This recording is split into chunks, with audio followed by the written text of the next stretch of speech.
Hello and welcome to episode 1 of my Ironman journey. I thought it would be a good idea to start it off by telling my story and saying why I'm doing the Ironman and why I'm here to try and raise some money for Health for Heroes as well. I'm not going to edit any of this. This is just going to go out straight as it is. So yeah, so started in 2007 when I joined the Royal Air Force as an avionics engineer. It was a very proud moment, if I'm honest. It had taken us 2 attempts to get in. The first time I got in was early 2000s, and in basic training I had ruptured my Achilles, which was extremely painful. Spent a lot of time in the medical services, couldn't walk, and my concern was at that point that that would be it. I'd never be able to serve, and I didn't want to be medically discharged at that point, so I left and I went and spent 5 years recovering, getting ultrasound and various other treatments done on my Achilles to get the scar tissue to disappear. A lot of physio, a lot of fitness training, and then in 2007 I applied again and was successful and joined up. I say it was a very proud moment. My uncle, well, a few of my family actually had served various forces from the army and then the air force, and it was something I'd always wanted to do, to be honest. It started off really well. Did my first tour of Afghanistan in 2009. Went out with the RAF regiment on force protection. Had a brilliant time, great experiences, met some absolutely brilliant people. Really, really good tour. Came back, was moved on to 8 Squadron Engineering, working on the UK's AWACS. Again, absolutely brilliant time. Loved it. Again, I met some absolutely brilliant people, and one or two people who I met there who I can honestly say I learned a lot of lessons about how to be a good person. But that was really when things started to go wrong for me. In 2012, I started to suffer from mental health problems due to serving, and resulted in a massive mental breakdown, which was very difficult time. Very difficult time, not just for me, for my partner at the time as well.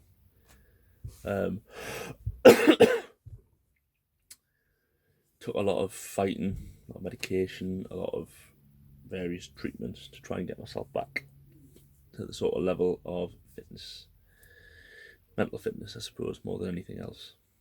But that wasn't my only problems I was having. I had an accident at work, which meant that I'd had to have 2 lots of surgery on my right knee, which was a big issue regarding my fitness.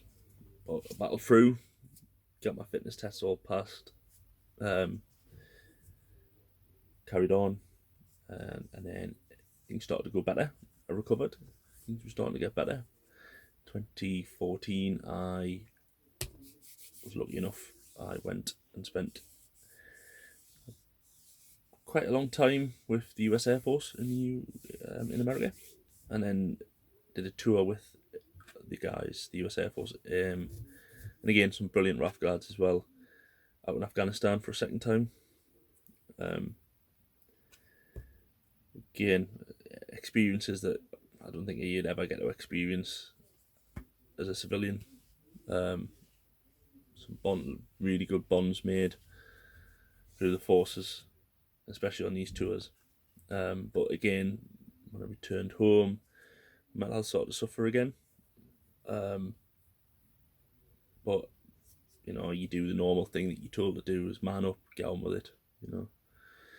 So I did. But in 2017, I moved to a new camp where I was teaching, and things very quickly went wrong. Mental health problems got worse. My relationship with my wife at the time really suffered. Was really suffering, if I'm honest, massively suffering.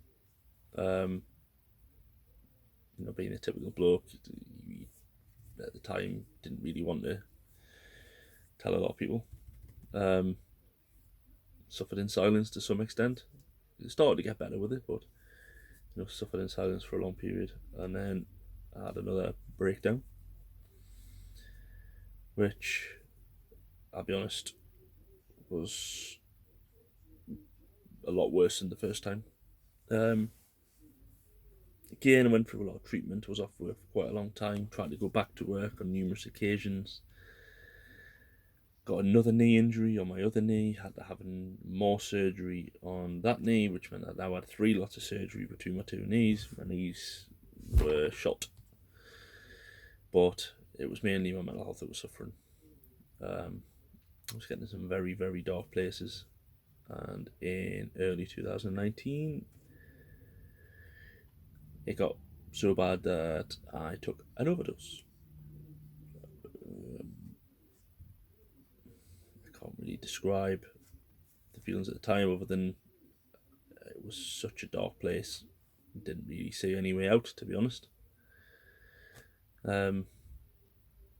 Relationship suffered. Marriage ended. Was then told I was being medically discharged from the Air Force, and there hadn't been, I'll be honest, the support I'd had from the Air Force as a whole taken out, I'll be honest, a couple of guys who know who they are, who were absolutely brilliant with us, really, really got it, understood what I was going through, were really good. But on a whole, I know they're trying to make a lot more of an effort for support. I didn't see it, if I'm honest. It didn't work for me. Suffered a lot. And a lot of suffering that actually had help been offered when I asked for it, probably would never have got to this point. But here we are. Now no longer in the services. Now proudly wearing my veteran's badge. And one of the things that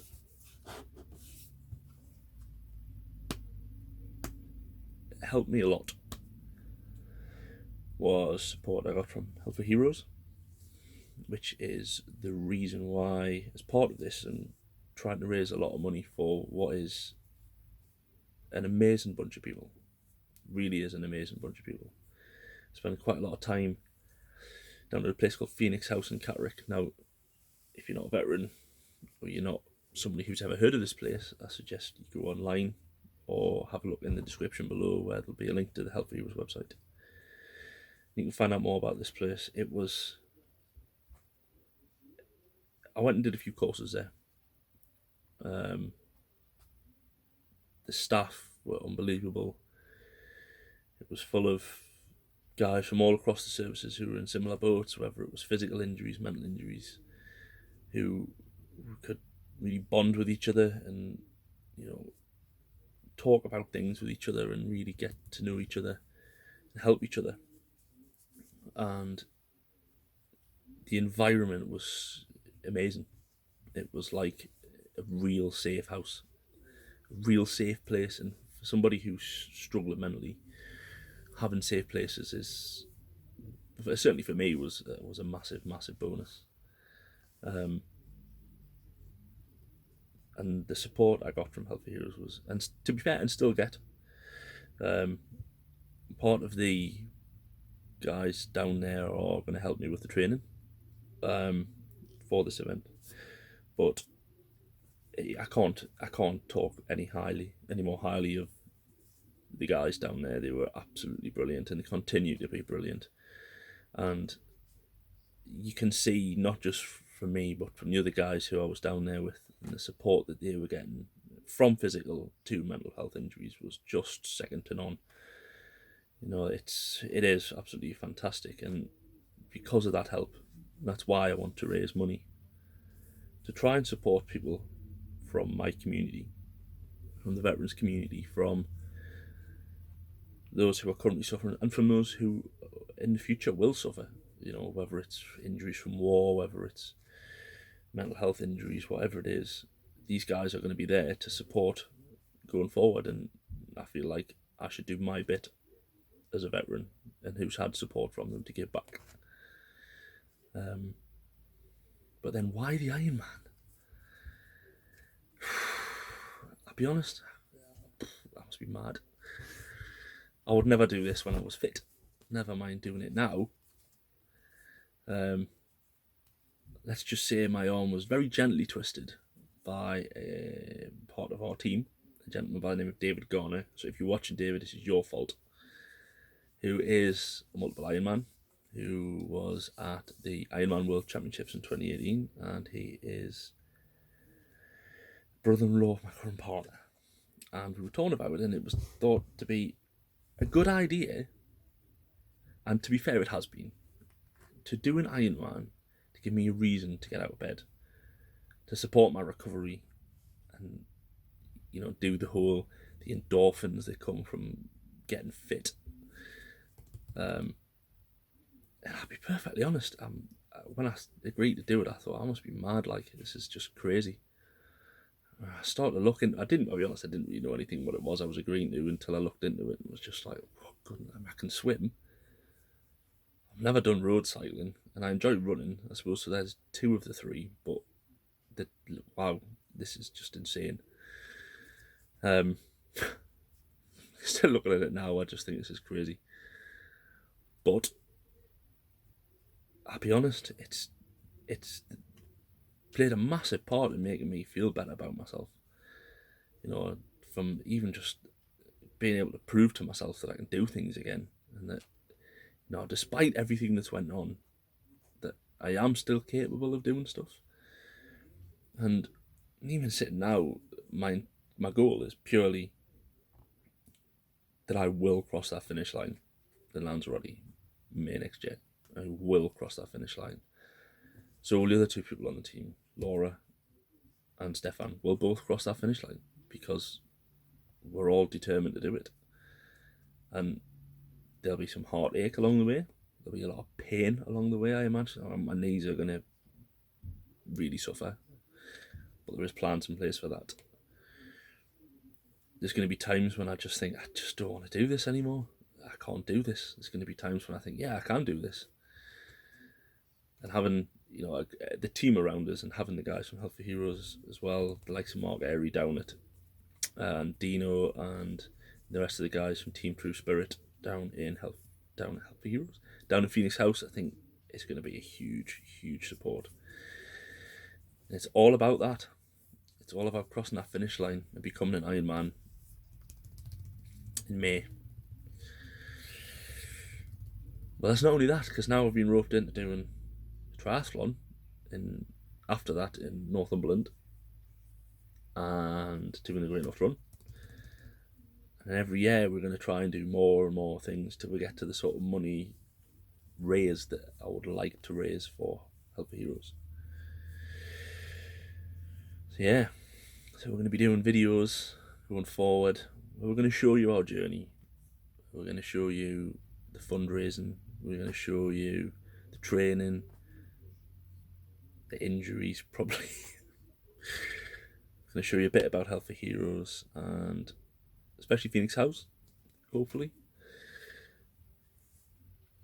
We're going to talk to some people who've done this event. Hopefully we're going to speak to Ironman past and present regarding the event.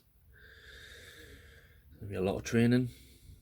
Talk about training programs, talk about the weight loss, the fitness gains, the benefits that it comes from doing this. And it's just in the hope that come the end of it, it works.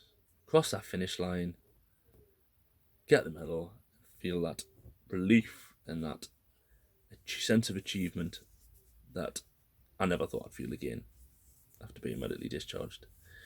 And to prove, like Iron Man logo says, that anything is possible, that any man can do this. So it's my turn to prove it. It's my turn to prove to everyone who knows this, who doesn't believe I can do this. It's my turn to prove to myself that I can do this. And to all of you, I hope you like and subscribe to follow our journey. If you can, the donation link is in the comments below. If you want to donate, feel free. If you don't, that's fine. And we'll see you in the next video.